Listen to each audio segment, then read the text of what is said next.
Yan. Ay, pwede ka ba kasi?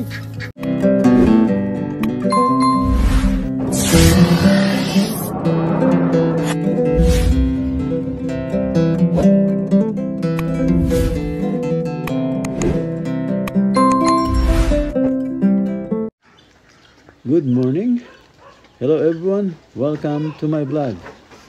Yan mga ka-BSK. Dito tayo sa farm.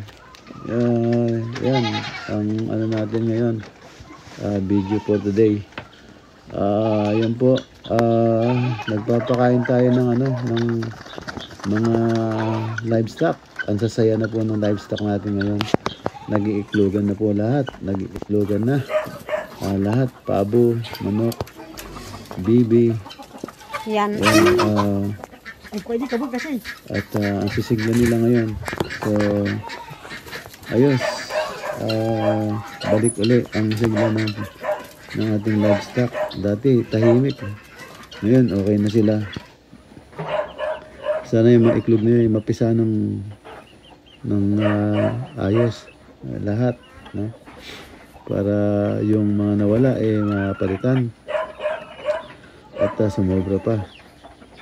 Ayan mga BSK, samahan niyo po kami itong maghapon na to sa ikot po ng takbo ng farm, pati sa pagdadamo. Samahan niyo kami.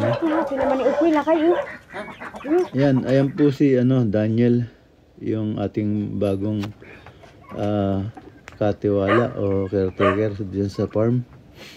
At yun, buti na lang masipag siya mag-alaga ng hayop. So yan, medyo sumigla ng husto yung ating mga hayop. Marami na silang nagawa na itlog, no? So yan, hintayin natin sana mapisa lahat para at yung kambing naman natin, ayan. At meron na pong buntis, ha? Buntis na po yung isa. Baka by next month po mga anak na yan. Ayan,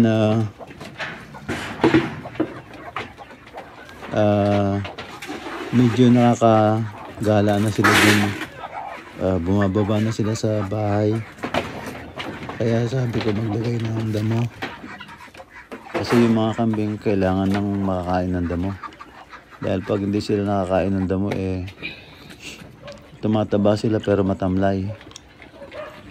So ayan, kung puro feeds, sabi ko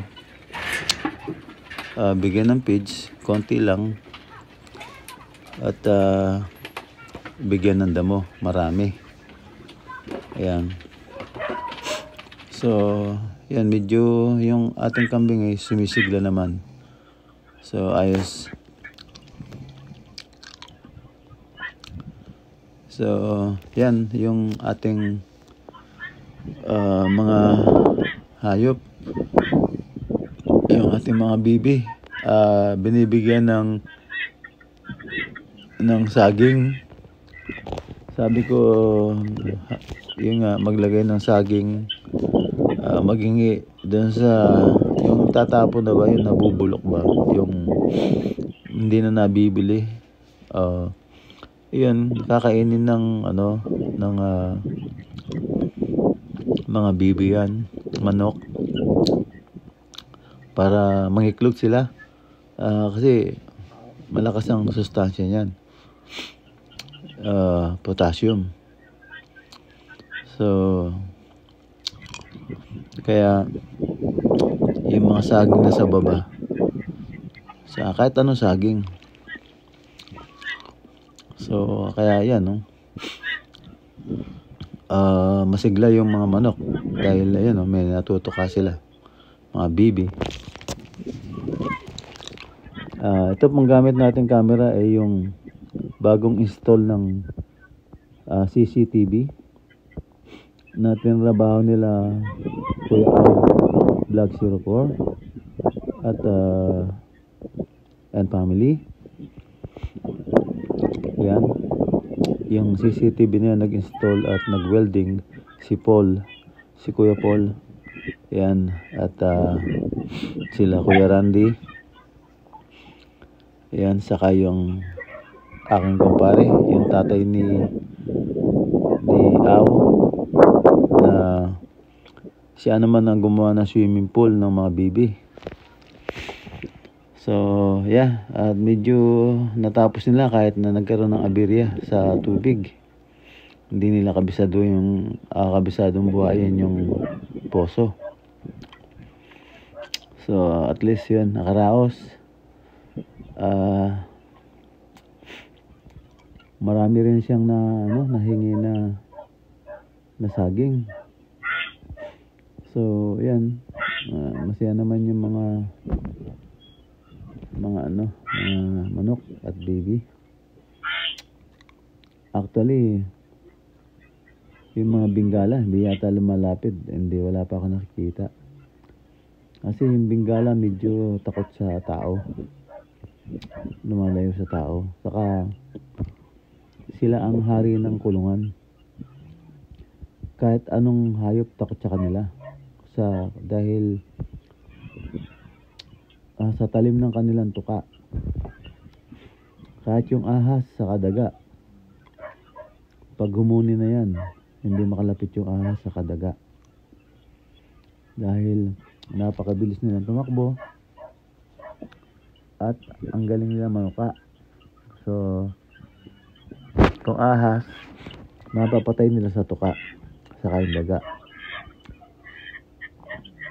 So, ganun, katindi yung mga bingala. Ayan na pala yung mga bingala, naglabasan na kasi tumayo na si Daniel. So, yun, pumunta na rin sila dun sa iniwanang saging ni Daniel, no? Kung ngayon nakikita niya, no? Mga bingala nakalinya pa. So, yan, at least masasanay silang kumain ngayon ng ganyan. Kailangan makahanap tayo ng napakahihingan na overripe na mga saging. Kaysa itapon, hingin lang natin at mapatoka. Kung ibebenta naman nila, at least sa murang halaga, di ba? Bibili naman natin. Kasi yan dagdag iwas sa gastos na malaki dahil sa feeds. So yan mga ka-BSK, dito naman tayo sa nagdadamo. Dinadamuhan yung napakakapal na damo na tinamnan ng isang caretaker natin nakadaan na sobrang lalaki ng damo, hindi sinasabi sa akin. Tinamnan ng okra. So doon pa lang halatang wala siyang alam sa pagtatanim. Kasi dapat bago niya tamnan yan, madali lang naman, parotor mo yan magkano lang isang araw, tapos lahat yung isang hektarya na halagang 3,000 pesos lang. Ang problema, hindi niya sinabi sa akin, at tinanim niya yung okra, nakapaikot sa damo. So ayan, nabansot po yung mga okra. Dapat maganda na ngayon, namumunga na, nawala yung dahon, sobrang payat. Ayan po. Yan, ang mga nagdadamo naman, ayan, mga nagdadamo ay mga kamag-anak ng ating caretaker ngayon. So para may trabaho sila, pinayagan ko sila na ipadamo. Pero actually, kung hindi maalagaan yung okra, walang kikitain. Bakit ko pa babayaran yung mga yan para magdamo? Diba? Gastos lang. So, kaya lang, para naman sa gaganda ng farm na merong maani, kasi meron tayong mga bisitang dumating, so gusto kong i-save yung okra. Kaya pinapadamuhan ko. Mapatubigan lang yan at maabunuhan, baka bumulas uli yan. So at least, di ba? Maganda yung aanihin pagka ganun nangyari. Ay mga ka-BSK. So madaling sabi, okay na yung madamuhan yung sa okra. Just in case baka makahabol pa. So siguro pag natapos damuhan yan, sana mapatubigan na agad at para maabunuhan.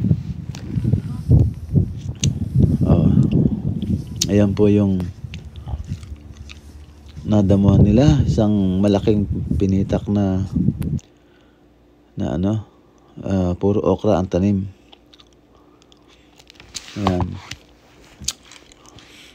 Ayun, hindi natapos ang pagdadamo.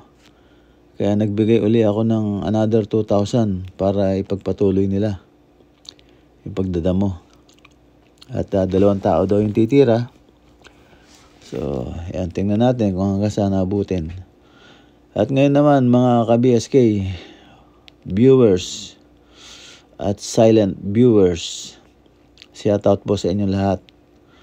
Andito po tayo ngayon sa screen ng kinabit ng CCTV, na bagong kabit na CCTV nila Kuya Au Vlog 04 and Company at Kuya Randy 21.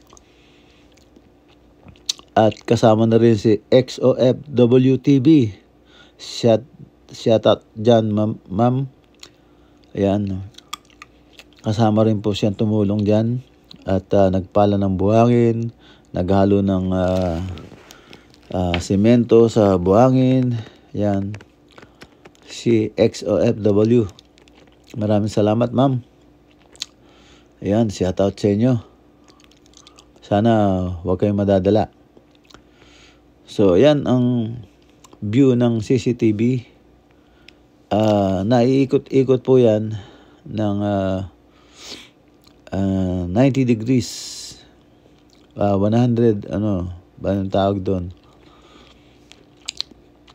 At kung saan angulo mo pwedeng dalhin, pupunta siya. So, ayan. At nanumbalik yung saya ng farm. So, halos lahat, nag-iiklog na. Grabe. Ang dami. Ang dami nilang iklog. Nagkalat. Lahat ng pugad, iniklogan na nila. So, dyan sa ilalim ng kulungan ng kambing, may 2 gulong dyan. Nangiklog na rin sila dyan. At pati manok, nakihalo na rin. Yung mga nakakawalang manok dyan sa kabila. May iklog din ng manok kasama ng sa bibi. Nakakatuwa. Kaya kasi pag hawakan mo yan, ilipat mo yan, hindi naman niya hanapin. So, hindi lang niya pupuntahan. So, dapat hindi gagalawin. Pabayaan na lang ganun. Kaya sabi ko, pagkataas mangiklog o magpisa, alisin na yung gulong sa ilalim ng kambing. Kasi maiihan yan Maiihan ng kambing. Ayan po, mga ka-BSK, ang maghapon po natin dito sa Joy's Farm. Ayan, nagpakain ng mga hayop sa umaga. Yun, nagdamo sila. At yan, yung ating mga hayop. Ayan, masigla sila lahat. So, ayan po, mga ka-BSK viewers. Ayan, kahit nandito ako sa Amerika, ayan, na kukunan ko ng picture pamagitan ng CCTV. Ayan na po yung view. Ayun, andun po yung sa maliit na bahay na yun. Andun po yung ginawa nilang swimming pool po ng mga bibi. At dyan na rin po yung itlogan nila ng mga bibi. Gansa, a Peking duck. So, halo-halo na po. Kaya mix na po yung ating bibi. Napakalalaki nila. May halong Peking duck. So, yan. Napakaganda. Ayan, mga ka-BSK. Maraming salamat po sa inyo lahat. Ayan. At natapos na naman maghapon sa ating farm. Ayan. Ang view ng right side ng ating farm. So, masigla na yung ating mga hayop.